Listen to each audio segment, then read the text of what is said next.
하늘의 문을 여소서. 이곳을 주목하소서. 주를 향한 노래가 꺼지지 않으니 하늘을 열고 보소서.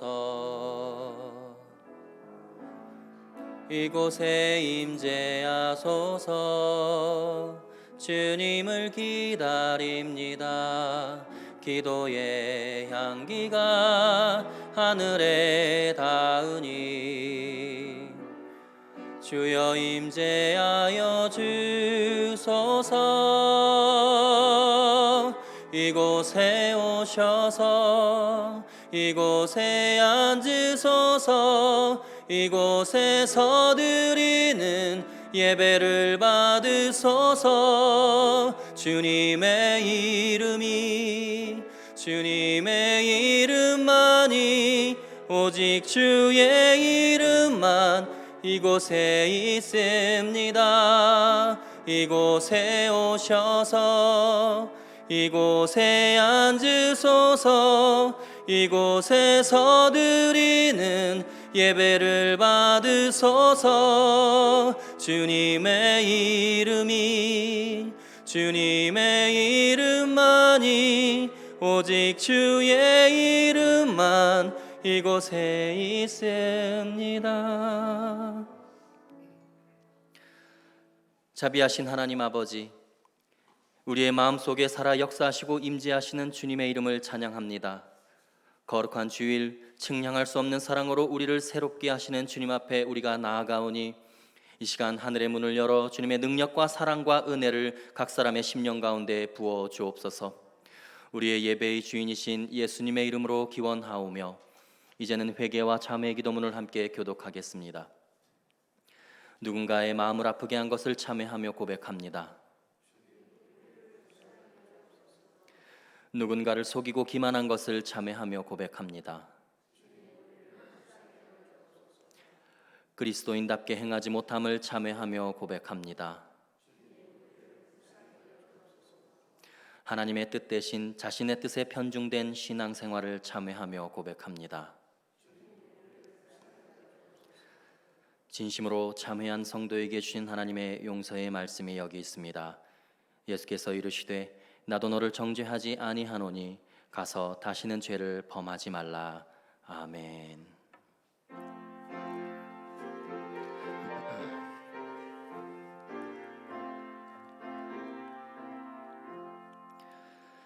나 속 죄함을 받은 후 한없는 기쁨을 다 헤아릴 수 없어서 늘 찬송합니다. 나 속 죄 받은 후 나 속 죄 받은 후 주를 찬미하겠네. 나 속 죄 받은 후 주의 이름 찬미하겠네. 나 속 죄함을 받은 후 내 맘이 새로워 주 뜻을 준행하면서 죄 길을 버리네. 나 속 죄 받은 후 나 속 죄 받은 후 주를 찬미하겠네. 나 속 죄 받은 후 주의 이름 찬미하겠네. 나 속 죄함을 받은 후 성령이 오셔서 하나님 자녀 된 것을 곧 증언합니다. 나 속 죄 받은 후 나 속 죄 받은 후 주를 찬미하겠네. 나 속 죄 받은 후 주의 이름 찬미하겠네. 나 속죄함을 받은 후 보혈의 공로로 내 주의 은혜 입으니 늘 평안합니다.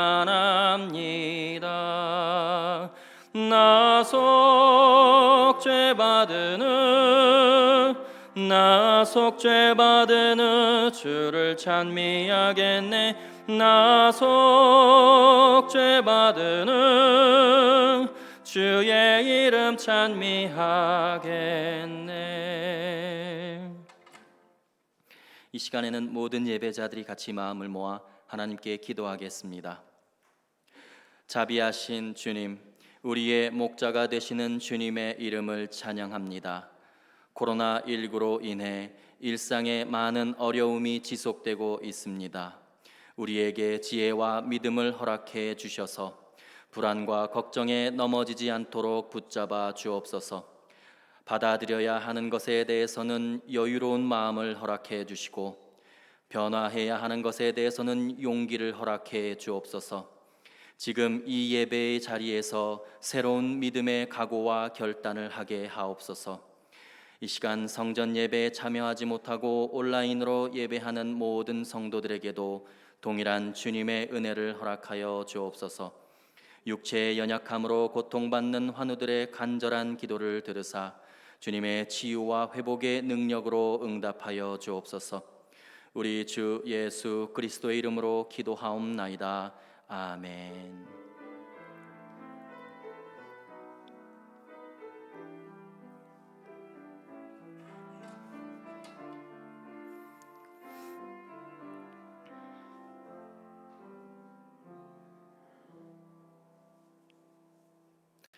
오늘 하나님께서 우리에게 주시는 말씀은 신약성경 누가복음 22장 41절로 44절까지의 말씀입니다.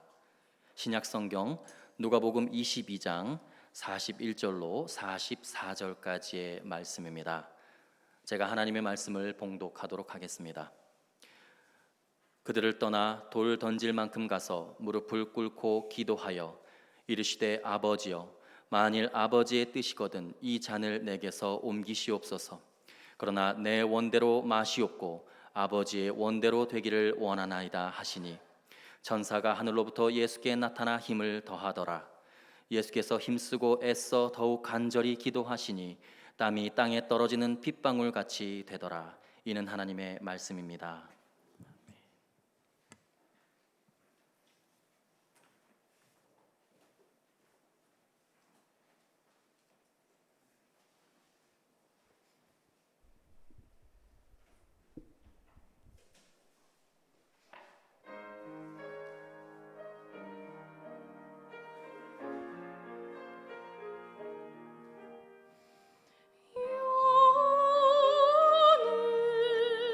나의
자, 오늘 우리 솔리스트 김정호 자매가 찬송한 대로 우리 그리스도인들이 할렐루야 그리고 아멘 이 두 마디만 잘해도 그래도 우리 하나님께서 우리에게 허락하시는 믿음과 은혜의 영성에 훨씬 가까이 중심에 들어갈 수 있을 것 같습니다. 이번에도 이 한 주간에도 어렵고 힘든 게 계속 반복되겠지만 그럼에도 불구하고 할렐루야 그리고 아멘 이 두 고백을 늘 입에 다는 가운데서 우리에게 하나님께서 허락하시는 평안함과 그리고 강건함의 은총이 그림자처럼 따르기를 간절히 축원합니다. 우리 함께 인사할까요? 자, 옆에 사람 저는 안 보셔도 됩니다. 잘 견뎌내 주셔서 감사합니다. 끝까지 강건하고 평안하세요. 연단의 열매가 복되고 풍성하기를 바랍니다. 우리가 인사하고 축복한 그대로 이루어지는 이 한 주간이 꼭 되시기를 바랍니다. 자, 우리 교회 소식 잠깐 나누겠습니다. 우리가 주일에 예배가 이렇게 일부 예배 드리는 것이 영상으로 올라가는데 이제 오늘부터 시험적으로 2부, 3부 예배는 실시간 영상 예배로 진행이 되게 됩니다. 그래서 2부 예배 오셨던 분들, 2부 예배를 원하시는 분들은 2부 예배 영상 예배 9시 반부터 참여할 수가 있고 또 3부 예배에 실시간으로 참여하실 분들은 11시 반부터 참여하실 수가 있으니까 시간을 꼭 지켜서 예배하시면 감사하겠습니다. 자, 이제 그 수요기도회가 7월 29일, 7월 마지막 주 수요일부터 다시 시작이 됩니다. 이에 앞서서 우리 항존직들 이번 주부터 7시 30분에 모여서 수요기도회 재개를 위한 기도하는 시간을 가지려고 합니다. 그래서 우리 항존직들은 꼭 참석을 해서 수요기도회, 수요예배 재개를 위해서 기도해 주시기 바랍니다. 여러분, 우리가 이제 명칭을 잘 사용을 해야 되는데 이게 정부에서 그 방역 당국에서 허락한 것은 예배입니다. 그래서 기도회, 소모임 이런 것은 안 되기 때문에 우리가 새벽 예배, 수요 기도회 이런 식으로 명칭을 여러분 이야기해 주시면 감사하겠습니다. 그리고 이제 그 정부의 권고로 모든 예배자들이 QR 코드를 입력하고 예배실에 입장하는 그런 권고안이 좀 이렇게 강력하게 나오고 있습니다. 그래서 QR 코드를 입력하고 들어가면 우리가 일일이 쓸 필요도 없고 참 편리합니다. 그런데 QR 코드가 없으신 분들은 지금처럼 또 이렇게 기입을 하고 펜으로 쓰고 들어가야 되는데 여러분 예배 오실 때도 아마 우리 교역자들이 안내를 했겠지만은 나가실 때도 혹시 QR 코드 이거 어떻게 하는 거냐? 이제 뭐 식당에 가거나 어디 그 영화관에 가거나 할 때도 QR 코드가 반드시 필요하기 때문에 QR 코드를 어떻게 해야 되는지 우리 안내하는 교역자들한테 물어가지고 이렇게 그 다운로드 받아서 사용하시면은 좋을 것 같습니다. 구역 리더 훈련이 3부 예배 후 본당에서 있고요. 그리고 오늘도 엄마손 반찬 사역 또 아나바다 사역에 계속 수고하시는 교우님들 감사합니다. 그리고 루디아에서 오랫동안 우리 여전도회가 모든 사업들이 멈춰져 있었는데 오늘 루디아가 옥수수를 일부 예배 후부터 판매한다고 하니까 관심 많이 가져주시기 바랍니다. 자, 오늘은 누가복음 22장 41절에서 44절의 말씀을 가지고 고통의 영성에 대해서 함께 이야기를 나눠보려고 합니다. 여러분, 사람이 고통이 너무 심하게 되면 잠을 이룰 수가 없게 됩니다.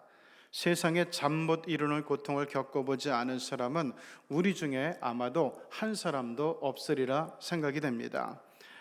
제가 운동하다가 그 오른쪽 어깨를 다쳤는데 그리고 얼마 후에 똑같은 곳을 또 한 번 다쳤어요.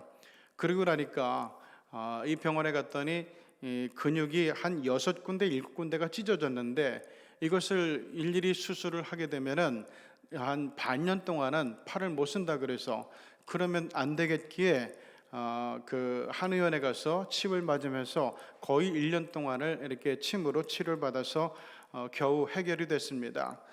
이 어깨가 아프다 보니까 제가 어깨가 아프다고 하는 우리 성도님들이 이제 그 말이 이해가 돼요. 이 잠을 자다가도 이 팔이 각도가 이렇게 삐뚤어지게 되면은 막 그냥 소스라치듯 그 일어날 수밖에 없을 만큼 그 통증이 심각하더라고요. 아마 50견으로 고통받는 사람들, 또 어깨 회전 근육이 파열돼서 고통받는 분들, 이런 분들도 우리 교회에 많을 것 같은데 더욱 관심을 갖고 또한 기도를 해야 될 것 같습니다. 자, 이렇게 인생에서 고통이라는 것은 말이나 단어가 아니라 실제적인 위협이 될 때가 많이 있습니다. 인간에 대해서 이 고통이라는 녀석만큼 다양한 공격 루트를 가지고 있는 녀석도 아마 없을 거라고 봅니다. 때로는 육체를 통해서 고통을 주고, 때로는 정신을 통해서, 때로는 영혼을 통해서, 때로는 실패라든가 염려라든가 절망이라든가 트라우마라든가 관계를 통해서 고통을 줍니다. 그러나 뭐니 해도 고통의 가장 확실한 공격 루트는 두려움이라고 생각이 됩니다. 가장 큰 고통은 두려움에서 나옵니다. 제가 군대에서 갑자기 다리 한쪽이 코끼리처럼 부풀어 오르는 때가 있었어요. 바지도 못 입을 정도로. 하여간 그 원인이 뭔가 하면은 무릎에 작은 염증이 생겼는데 이 속으로 좀 나쁜 바이러스가 들어간 것 같아요.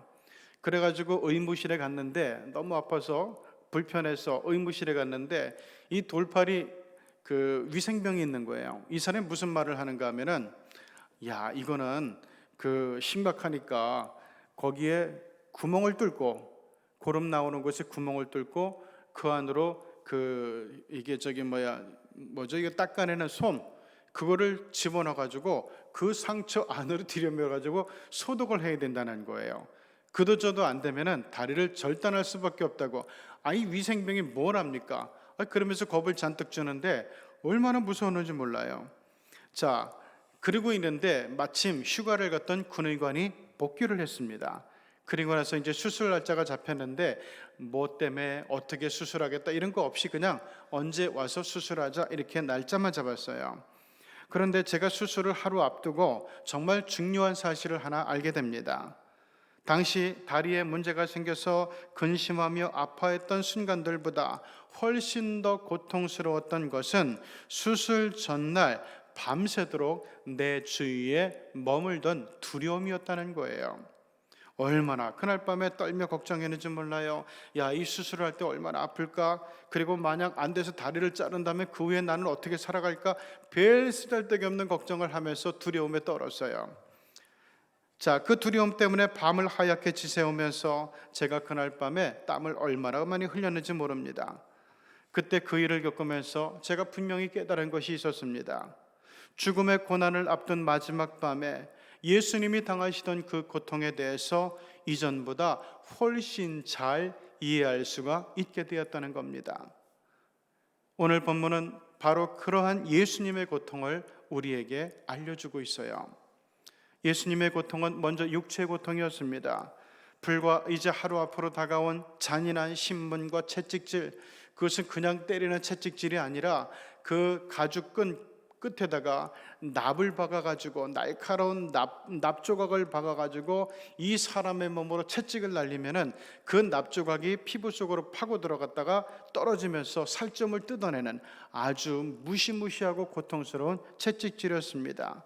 거기다가 이제 또 십자가 처형이 연이어서 예수님을 기다리고 있죠. 그런데 여러분, 이 십자가 처형은 그 잔인한 로마의 사형 집행인들도 그냥 맨정신으로는 집행할 수 없어서 신포도주, 마취제가 들어있는 신포도주를 마치고서 그 처형을 했을 만큼, 집행했을 만큼 정말 끔찍하고 소름 끼치는 무서운 처형 방법이었습니다. 이제 내일이면 저들은 예수님의 손과 발에 못을 박을 것이고 창으로 허리를 찌르고 다리를 부러뜨리면서 말 못할 고통을 안겨줄 겁니다. 그런가 하면 영적인 고통도 있습니다. 내가 지은 죄도 아닌데 남들이 지은 죄를 내가 다 뒤집어 쓰고 지옥 같은 고통 속으로 들어가야 되는 거예요. 하나도 아니고 열도 아닌 모든 죄인들의 죄값을 다 치르려면 과연 얼마나 무지막지한 고문과 심판을 받아야 할 것일까요?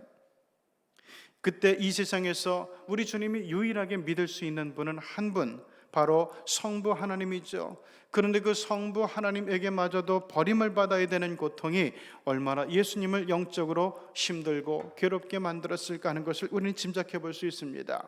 오죽했으면 그 예수님께서 십자가 위에서 울부짖습니다. 엘리 엘리 라마 사박다니, 나의 하나님 어찌하여 나를 버리십니까? 그런가 하면 정신적인 고통도 이해 못지 않습니다. 사랑하는 사람들로부터 버림받게 되는 그 배신의 고통, 제자들도 뿔뿔이 흩어져 버렸죠. 그렇게 믿었던 베드로마저 예수님을 떠나버렸습니다. 상상할 수도 없는 모욕과 조롱, 저주, 욕설과 악담이 안겨줄 고통들이 예수님의 눈앞에 선이 떠오르는 밤이었습니다. 이제 불과 몇 시간 앞으로 다가온 전무후무한 고통 앞에서 우리 주님은 도저히 잠을 이루지 못했다고 성경은 증언하고 있어요. 신학적으로 예수님의 정체성을 이렇게 얘기합니다. 베레 데우스 베레 호모, 참 하나님, 참 인간이라는 뜻입니다. 예수님에게는, 예수님의 그 정체성 속에는 참 인간의 모습도 온전히 담겨져 있고 참 하나님의 모습도 온전히 담겨져 있습니다. 이것을 부인하게 되면은, 이것을 잘못 해석하게 되면은 완전히 이단에 들어가게 됩니다. 베레 호모, 예수님도 우리처럼 고통 앞에서 긴장을 하고 떨며 공포를 느끼는 완전한 인간이었다는 뜻이에요. 자, 그런데 그노티시즘이라고 알려져 있는 영지주의 마르시오는 굉장히 잘못된 해석을 내놓고 있어요. 그 당시 그 영지주의는 미혹하는 자로 불리던 적그리스도 세력인데, 예수님의 제자 중에서 최장수였던 사도 요한은 이놈들을 예수 그리스도께서 육체로 오심을 부인하는 놈들이라고 요한이서 7절에서 소개하고 있어요.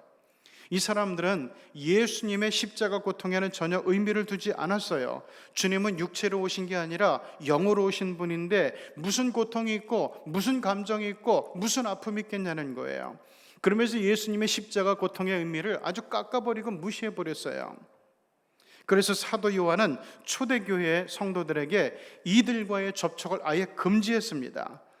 요한이서 11절을 보면은 그들의 집에는 들어가지도 말아라, 인사도 하지 말아라, 그에게 인사하는 자는 그 악한 일에 참여하는 자들이다. 이렇게 아주 엄격하게 교제를, 만남 자체를 금지해 버렸습니다. 왜냐하면은 예수님은 영으로 오신 분이 아니라 예수님은 참 하나님의 그런 본체로만, 정체성으로만 남는 분이 아니라 완전한 하나님인 동시에 우리와 똑같은 아픔과 고통과 두려움을 느끼는 참 인간이었기 때문에 그래요.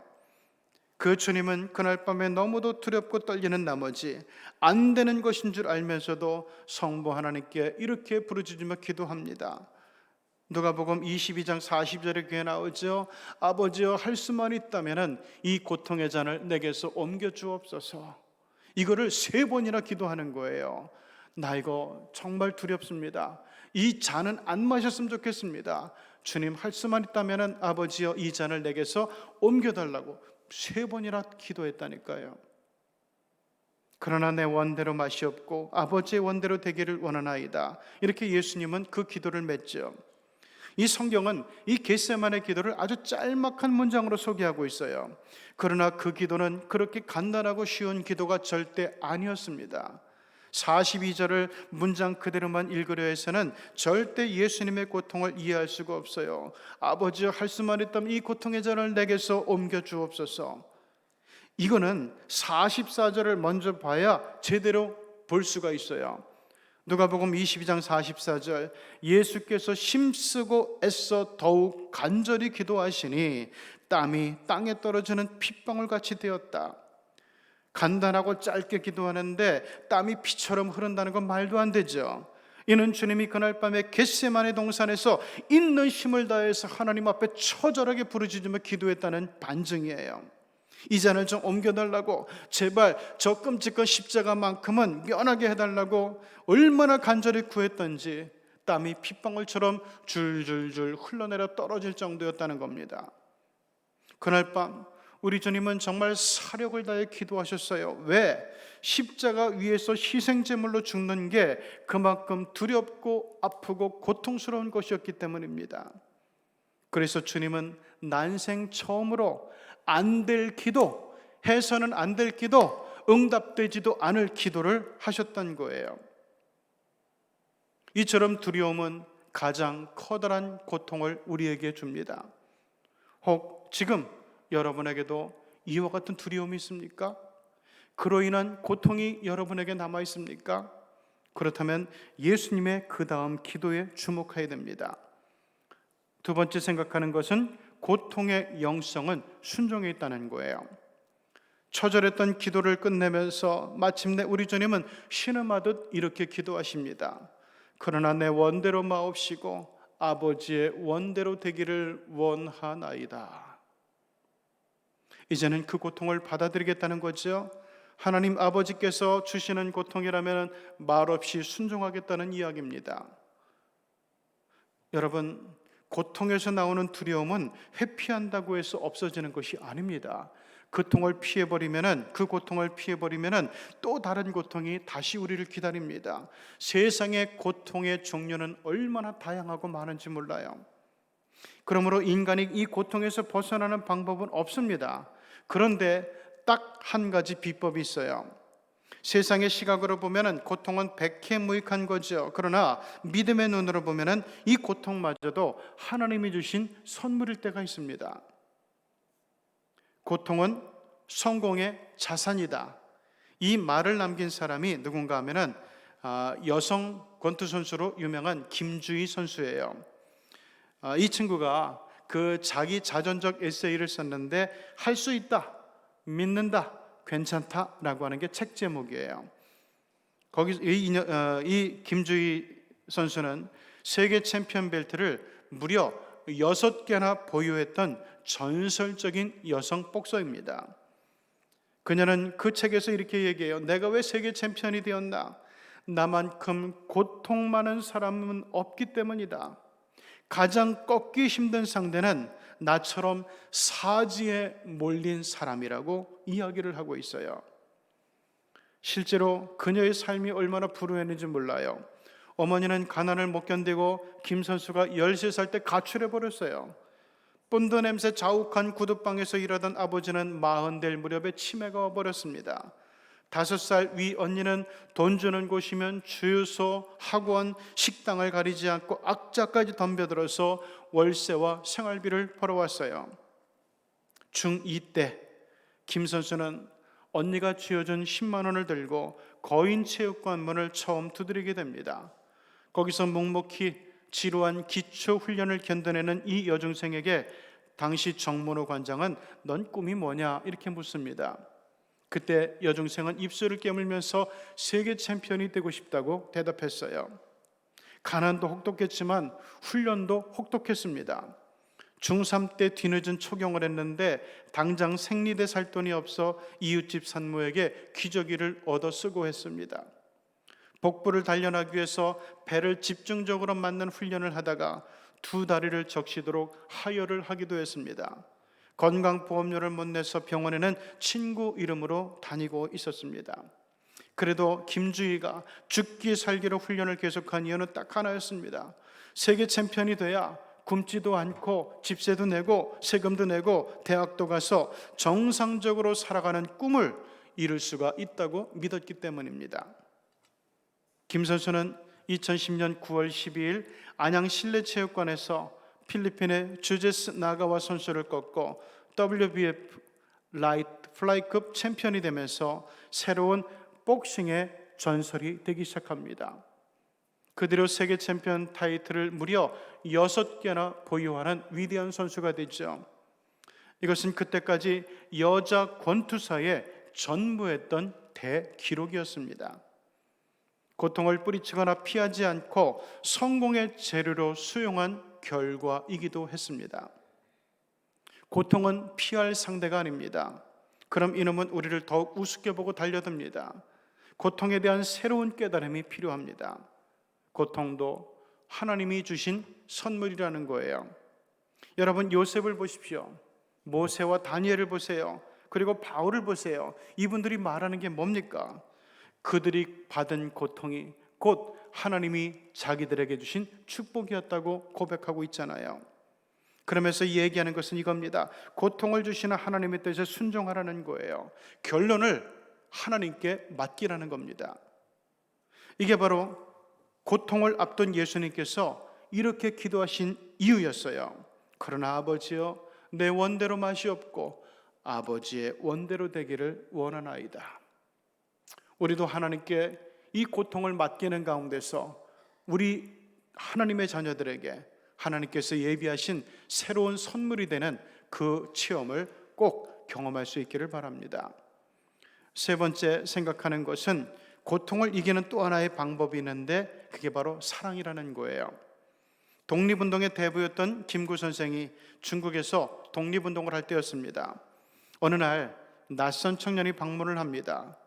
이 친구는 김구 선생을 죽이려고 권총을 몰래 숨기고 김구 선생님을 만나러 온 것인데 이게 발각이 돼서 독립군에게 체포됩니다. 당시 일제는 수시로 김구 선생에게 암살자를 보내서 암살을 시도하고 있었습니다. 결국 김구 선생은 훗날에 안도희가 쏜 권총에 암살을 당해서 생애를 마감하고 말죠. 독립군은 체포한 이 청년을 죽이기 전에 김구 선생에게 사실을 알렸습니다. 그런데 이 소식을 들은 김구 선생이 불이 나게 맨발로 뛰어나와서 그 청년을 얼싸안고 이렇게 외쳤다고 해요. 정말 반갑습니다. 이 객지에서 또 우리 동포를 만났군요. 그 멀리서 이 김구를 만나러 왔으니 이 얼마나 고마운 일입니까? 너무나 감사하고 반갑습니다. 자기를 당장 죽이라고 할 줄 알았는데 맨발로 뛰어나와서 반갑다고 끌어안지를 않나, 뺨을 비벼대지를 않나. 이런 김구 선생을 보고 청년은 더 이상 그분을 미워할 수가 없었다고 해요. 그 인품에 감동한 청년은 그날부터 김구 선생을 위해서 목숨을 바치는 충성스러운 신하가 되었답니다. 고통을 이기는 방법은 이처럼 사랑하며 축복하는 거예요. 그럴 때 이 고통이 은혜로 뒤바뀌어지게 됩니다.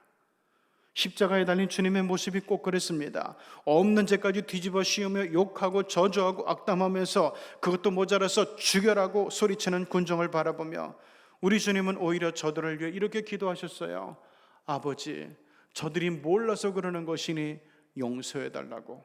그 고통 가운데서도 예수님은 이들을 위해서 기도해 주셨어요. 극한의 고통으로 온몸이 마비되고 뒤틀리는 십자가 위에서 우리 주님은 살인 강도를 천국으로 초청해 주셨고요, 세상의 모든 죄인들의 죄값을 완전히 청산해 주셨습니다. 그래서 예수님 마지막 남기신 말이 뭐예요? 테테레스타이, 내가 다 속량해 주었다. 내가 다 이루었다. 그래서 다시는 죄의 문제를 가지고 사탄이 사람들을 고통스럽게 하거나 겁박하지 못하게 하셨던 겁니다. 예수님의 이 십자가 사랑으로 인해 마귀의 최대 무기였던 두려움은 고철덩어리가 되었고, 십자가 사랑으로 인해 고통과 두려움에 정복당하기커녕 고통과 두려움을 이기고 정복하신 우리 주님의 평화로운 얼굴이 골고다 언덕에서 별처럼 빛나기 시작했습니다. 그리스도인은 예수님으로 인해 하나님과 화목의 관계를 회복한 행운아들입니다. 공의로운 하나님은 우리를 1000번도 아니 10,000번도 넘게 심판하고 죽이고 멸망시킬 수 있었는데도 그렇게 하지 않은 딱 한 가지 이유는 예수님이 우리를 대신해서 십자가에서 모든 심판을 다 받으셨기 때문입니다. 하나님은 지금도 갈보리산의 그 십자가를 보면서 거기에 달린 죄인이 예수가 아니라 우리라고 생각하고 계시는 겁니다. 예수님이 우리의 죄를 그 자리에서 다 갚아주셨기 때문이죠. 그래서 이 찬송가 150장, 우리가 너무나 잘 아는 찬송은 이렇게 고백하고 있어요. 갈보리 산 위에 십자가 섰으니 주가 고난을 당한 표라. 험한 십자가를 내가 사랑함은 주가 보혈을 흘림이라. 최후 승리를 얻기까지 주의 십자가 사랑하리. 빛난 멸류관 받기까지 험한 십자가 붙들겠네. 여러분, 이 찬송에서 우리가 찬송을 부르며 고백하는 것처럼 죽음의 십자가도 사랑하겠다는데, 수치와 고통의 십자가도 지고 살겠다는데, 세상에 사랑하지 못할 일이 어디 있겠으며 세상에 안아주지 못할 일이 사람이 어디 있겠습니까? 우리가 예수를 믿고 나서 하나님께서 우리 그리스도인들에게 주신 직책이 있어요. 바로 화목케 하는 직책입니다. 마태복음 5장 9절은 이렇게 얘기합니다. 화평케 하는 자는 복이 있나니 그들이 하나님의 아들이라 일컬음을 받을 것이라. 하나님의 아들이 되는 방법이 이 성경에 나오죠. 예수님께서 알려주신 방법, 바로 화평케 하는 사람이 되라는 거예요. 그리고 시편 37편 37절에서 이렇게 얘기합니다. 모든 화평한 자의 미래가 뭐냐? 평안이라는 거예요. 2020년 역사의 무대에 처음 등장한 코로나 바이러스는 나라와 나라, 민족과 민족, 인종과 인종 간의 갈등을 부채질하며 세상의 역사를 불신과 다툼과 미움으로 어둡게 써내려가고 있습니다. 이러한 때 화평케 하라는 우리 주님의 명령에 순종하여 믿음의 영성으로 두려움과 고통을 다 몰아내고 사랑의 영성으로 지치고 상한 이웃을 안아주는 성도가 되어서 드디어 하나님의 자녀로 확실하게 인침을 받고 인생의 긴 여정에 하늘의 평안을 이어해 나가는 우리 시경의 가족들이 되시기를 주님의 이름으로 축원합니다. 기도하시겠습니다.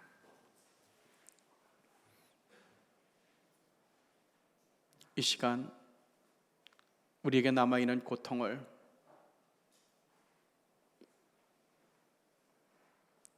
우리 주님의 손에 내려놓는 결단이 있기를 바랍니다.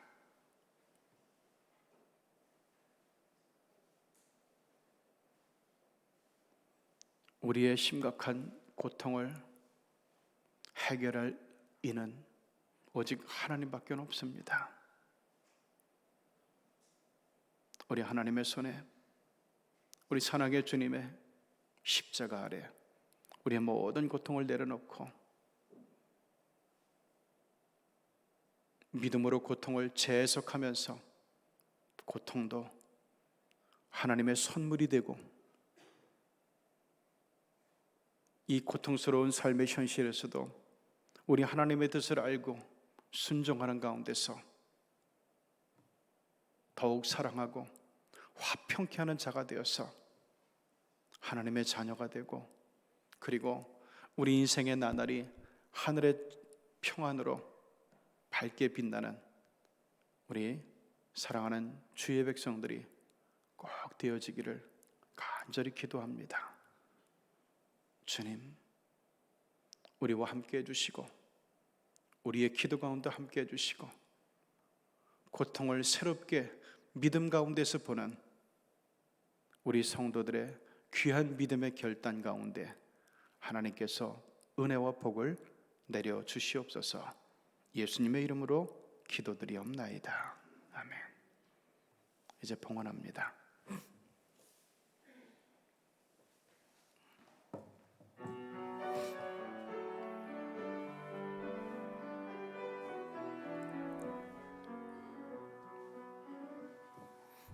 가는 길에 주의 평강 있으리. 평강의 왕 함께 가시니 너의 걸음 걸음 주 인도하시리. 주의 강한 손 널 이끄시리. 너의 가는 길에 주의 축복이 있으리. 영광의 주 함께 가시니 내가 밟는 모든 땅 주님 다스리리. 너는 주의 길 예비케 되리. 주님 나라 위하여 길 떠나는 나의 형제여, 주께서 가라시니 너는 가라. 주의 이름으로 거칠은 광야 위에 꽃은 피어나고 세상은 내 안에서 주님의 영광 보리라. 강하고 담대하라. 세상 이기신 주 늘 함께 너와 동행하시며 내게 새 힘을 주시리. 끝모를 광활함을 담고 있는 우주를 한치의 오차나 실수도 없이 관리하시고 다스리시는 전능하신 하나님, 고작 바이러스 감염 하나 때문에 온 세계가 걱정과 공포를 떨치지 못하는 이 시대를 긍휼히 여기사 인류의 마음과 시대 정신에 성령의 바람을 불어주시어 코로나 사태에 담긴 주님의 깊은 섭리를 읽어내게 하시고 나아가 백신과 치료제가 속히 개발되어 코로나를 물리치도록 신실한 주님의 종들에게 총명과 지혜를 주시옵소서. 오늘도 주님을 믿고 의지하며 찬양과 경배로 예배하고자 거룩한 주님의 집에 모인 휴경의 성도들이 빈손으로 나오지 않고 정성 어린 예물을 들고 나와 봉헌하오니 주님께서 주시는 하늘의 은혜로 심신과 영혼이 맑고 상쾌해지는 저들이 되게 하옵소서. 이제 좋으신 하나님께 충성된 믿음으로 봉헌하며 먼저 11조를 드리오니 성경의 약속대로 영권과 물권의 축복을 함께 받아 쓰고도 남아 베풀며 살아가게 하옵소서. 주정, 선교, 장학, 건축, 헌금으로 봉헌합니다. 믿음으로 바치는 심령들의 삶을 복되게 하사 천국이 저들 인생의 후원재단이 되어주시고 건강과 평안과 기쁨이 저들의 곁을 떠나지 않게 하옵소서. 이루 헤아릴 수 없는 뜨거운 감사로, 영으로 부르는 찬양으로, 은혜로운 반주로 교학교 교사와 차량과 예배 안내와 재정과 예배 사역과 방송실 사역으로 사랑의 수고를 기쁘게 봉헌하오니 이 충성된 그릇들 위에 물된 동산에 은총을 부어 주시옵소서. 예수님의 이름으로 봉헌기도 드리옵나이다. 지금은 우리 구주 예수 그리스도의 은혜와 우리 하나님 아버지의 지극하신 사랑하심과 성령의 신실하신 교통하심의 은총이 이제 이 고통을 믿음 안에서 재해석하는 가운데서 우리 하나님의 자녀가 되어서 이 세상의 고통을 능히 이기고 하나님의 선물로 변화시키며 나아가서 인생을 평안한 날들로 예약하는 사랑하는 주의 백성들 위에 이제로부터 영원토록 늘 충만하시옵기를 간절히 축원하옵나이다.